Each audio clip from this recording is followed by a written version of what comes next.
Hello and welcome. I'm Yordanka and I'm the creator of the Healing Stones and Minerals page. I would like to present you a unique mineral from my collection. It is called Nashik's Fire Stone or Lotus of Fire. There is a very beautiful legend about the creation of this mineral, and today I will tell you this story.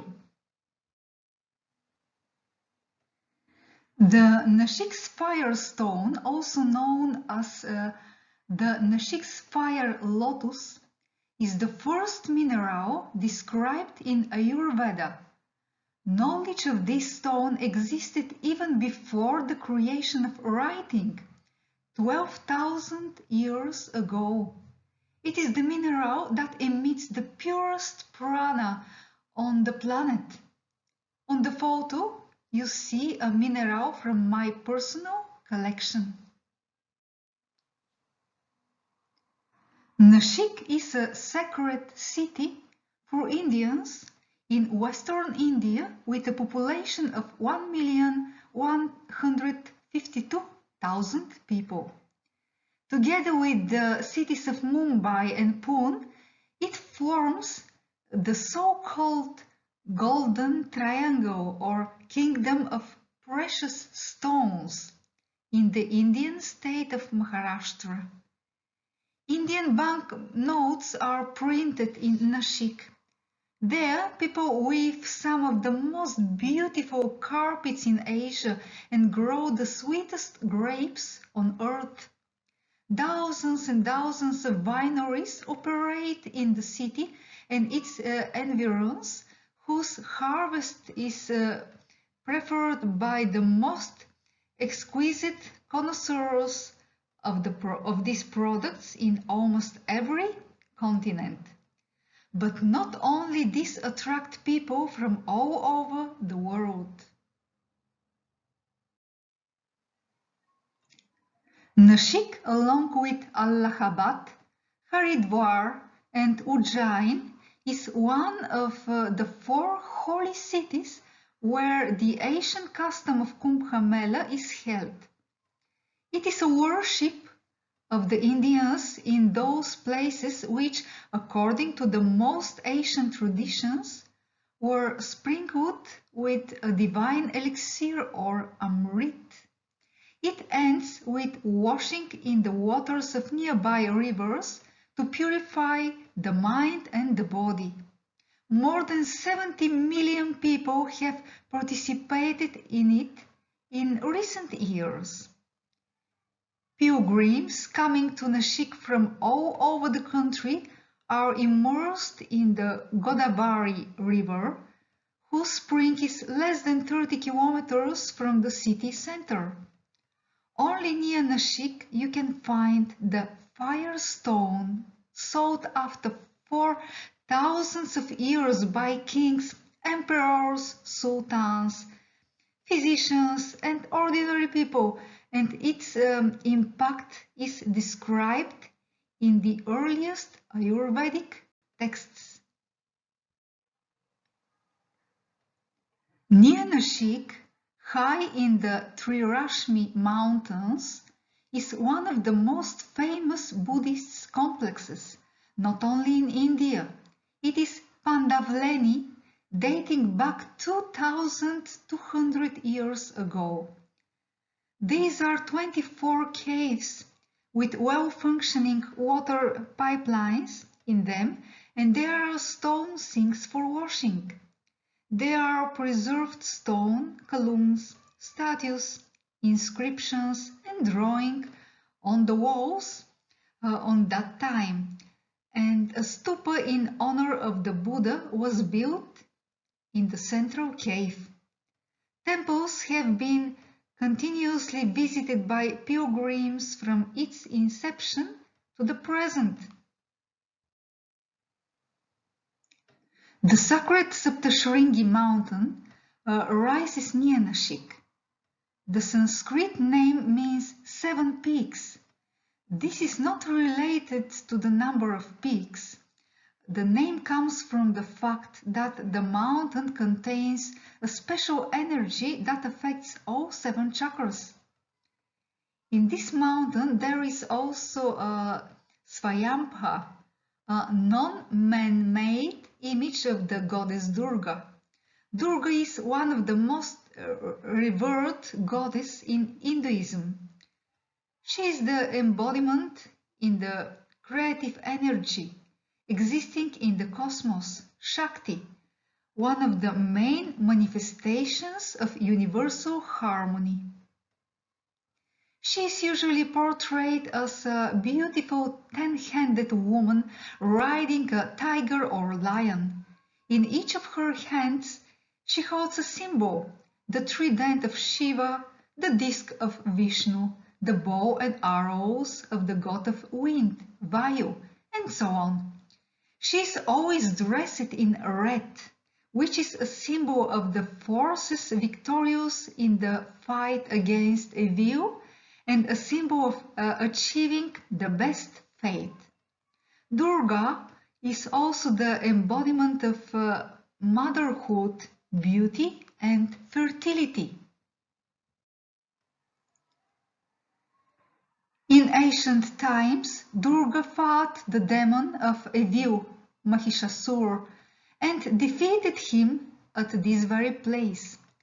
After the battle, she washed herself from his blood in Lake Kali and lay down to rest.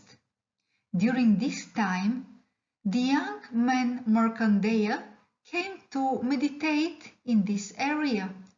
The boy's name means light personality or light emitting personality. Markandeya's parents had no children for many years, and they prayed daily to the moon god of the mountains, Shiva, to make them happy. He finally fulfilled their request, but warned them that in 16 years he would take back the boy he was giving them.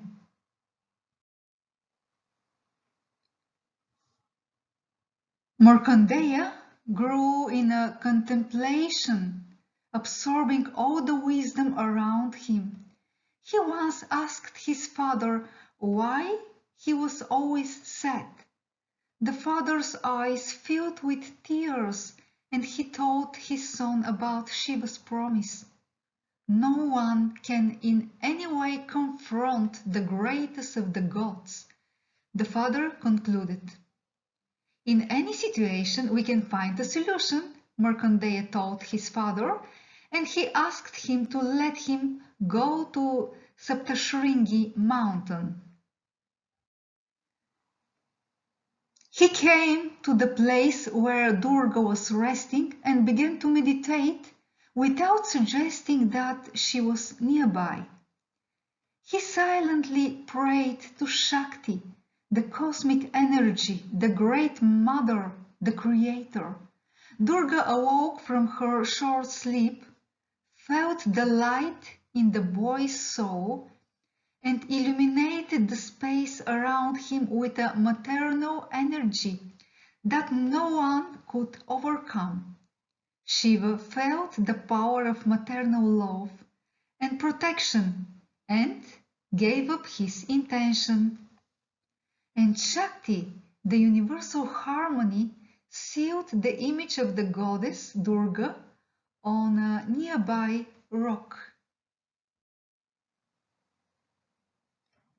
When Markandeya returned to his home, he saw that all the red lotuses he encountered along the way were turned into stones that reflected Shakti's light and filled the space with the power of her pure energy. This is how the Nashik's fire stone was born, sought after by millennia of emperors and sultans, by physicians and ordinary people from all over Asia. Recently, this stone has been so difficult to find that there are people who sleep in the open air for months in the mountains and eat wild fruits before finding a piece of it. Nashik's firestone is the first mineral described in Ayurveda. This mineral radiates cosmic consciousness, whatever that sounds like. It most closely reflects information from outer space, and it is the source of the highest quality of life energy. The Nashik's firestone constantly emits prana, conscious energy that sustains and throws life in every living being. The story of its creation reflects both the knowledge of its power and significance, as well as the Indian views on matter. Thousands of years ago, they realized that the matter of the human body is a wave packet, a wave model, susceptible to both depletion and destruction, as well as to creative change and renewal. Ayurveda science was created and supplemented throughout this time by the brightest minds on the planet. Prana as a concept originates from the very beginning and subsequently became the basis of the understanding of the universe and its creations, the most suffering of which is man. Qin Shi Huang, the conqueror and unifier of all warring kingdoms in China, after establishing a strong independent state, orders to bring him one of the wisest scholars in the places he conquered, and orders him to describe the impact of the divine on a man, on the will and his mind, upon his destiny. The scholar closed himself in the palace library, and after 5 years the emperor's subordinates brought him a whole pile of books. But Qin Shi Huang was busy to build the Great Wall of China, and he doesn't have time to read all that. He commanded the author to explain briefly everything he wants to say in the subject. 2 years later, they brought 5 books to the emperor, but he, busy with numerous reforms, again was not satisfied. 6 months later, the scientists brought him only 1 book. Qin Shi Huang, busy to expand the territories on his possessions, and he asked him to give him everything in the book in 1 sentence. Then the sage took the ink and brush and wrote on a sheet, Nashik's firestone. The emperor sent an expedition for the stone and shortly after received it. When he saw it, he was so impressed and intrigued that he decided to open the last book.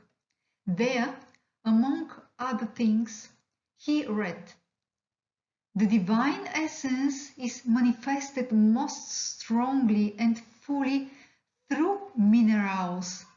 The prana emitted by some of them brings the creative origin of the Supreme Self. It affects the mind, through the mind affects the will, through the will affects the soul, and through it affects the destiny of each person." The quantity and quality of the prana around us determines the quantity and quality of the breaths. They determine the heartbeat and the state of all systems in the body. Through breathing, prana controls all vital activities, including nerve currents, which directly affect the activity of the heart. Prana is a collection of energy and consciousness. It not only gives life, but maintains and controls it. Pure prana connects all the manifestations of the body onto one: mind, soul, and spirit. The prana emitted by the Nashik stone of fire possesses both the vibrations of the moon and of solar energy. This event occurred around 215 BC, and like everything else in the imperial courts in China, they have been carefully documented. Here is what is written in the collections on that time. The laws of the Shakti, cosmic beginning, control all life processes. All diseases occur as a result of lack of prana. I now quote a conclusion from a modern medical congress attended by over 400 people, and they have shared their experience of the last 20 years. Bioelectric laws control all life processes. All health problems result from a lack of bioenergy. The difference between the two statements, as you can see, is only in the terminology. But what needs to be done to solve this problem is not said by modern scientists. So we have to go 20 centuries back in time. If the Nashik's firestone is near you, its invisible breath makes your brain clear of anxiety and calm for tomorrow. No harmful wind or anything else can break the peace in your body. And we end with a quote from a Chinese source from that time. The Nashik's firestone contains the light of Fu Xing, the star of happiness, Liu Xing, the star of success, and Shou Xing, the star of longevity.